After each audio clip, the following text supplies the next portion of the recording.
For my informative speech today, I have 1, 2, 3, 4, and 5, and 6. 1 Mach is 741 miles per hour.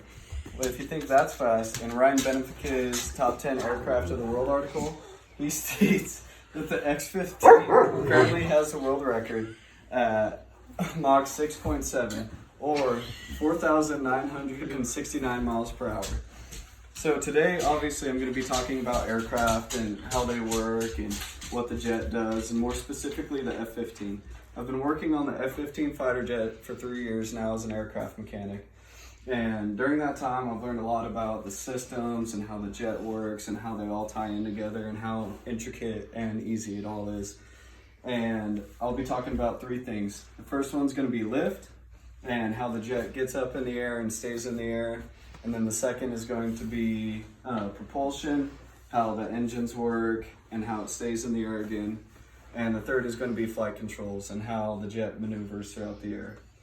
So with the first one, lift, it has to do a lot with Newton's third law. For every action, there's an equal and opposite reaction. And with that, how lift works is, well, this is a piece of wood, so you can't really see it, but the wing will be cantered a little bit. So as the thrust pushes the jet across the taxiway or runway, the air will start hitting this at a faster rate, and it'll start bringing it up. And in an article by Unknown, is called What is Lift? It says, lift is the force that opposes the weight of the airplane. And so what that means is the more force that's put here, the more opposing of the weight is. So the faster it's moving, pretty much you're going to get lift from that. And the F-15 in particular, this is a little F-15 model. The F-15 in particular is super aerodynamic. So back in 1983, there was an Israeli pilot flying a mock combat mission. And during that mission, he had a mid-air collision with another plane, and he kept flying, and he looked back where his right wing should be, and there was nothing but fuel flying out. So it looked like a big fog almost. And he landed. It was an aircraft emergency, so he landed at the closest airfield. And then the aircrew came out, and he didn't really know the severity of the collision until he looked back and he saw that his entire right wing had actually been ripped off. And so just because of the aerodynamics of the plane, he was able to land it. He was an experienced pilot, but he was able to land it and save an aircraft worth $32 million. So with that, we'll move on to propulsion. Propulsion obviously has to do with the engines. The F-15 has 2 Pratt & Whitney engines, and they produce 23,000 to 29,000 pounds of thrust, which is a lot. And with those, they have 3 mount points just holding in a single engine. So 3 mount points for one engine, 3 mount points for another. And those things they'll create that thrust. So the air hits the wings again, creating lift. So it's starting to all tie in together.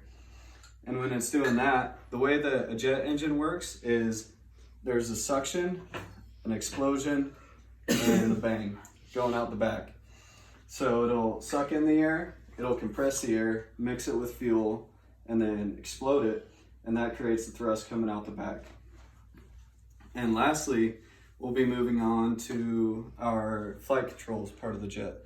The flight controls are controlled by an actuating system, and actuators are simple. It's just hydraulic oil and air, and they'll push in or out to move them either way.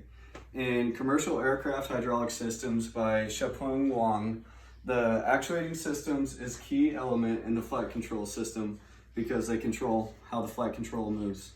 So on the F-15, you can see here, these 2 little guys right here, they're called the stabilators. They're pretty much movable wings on the backside, and they help it with longitudinal stabilizing and all sorts of stuff. And you can't see them here, but there'll be 2 little cuts right here. Those are called the rudders. And just like a boat, they can control the jet on its yaw axis, like so. And then moving up to the wings, you can see, you can't really see it, but there's a cut right here, and they're called the flaps. And the flaps have two positions. They're either streamlined with the jet or they're down at 45 degrees. And when they're down at 45 degrees is only during takeoff. It creates that drag, so we get that lift again, removing the air. And then if we move to the outside of the wings, there'd be two more cuts on each side. And these are called the ailerons. They help it on its lateral axis or the roll axis. And they work in unison to go off of each other. One will come up and one will come down simultaneously. So if this one comes up, it'll be going this way. If this one comes up, it's going to be going this way. They just work in unison. And the last part is going to be your speed brake. And the speed brake pretty much takes up this whole middle section of the jet. And as the aircraft is coming down to land, landing gear will come down. As soon as it touches, the pilot hits a button that actuates the speed brake. And the speed brake will come up, decreasing velocity, adding more drag, making it come down. And it's pretty amazing that these aircraft can do all these different things when 100 years ago we were just learning how to fly.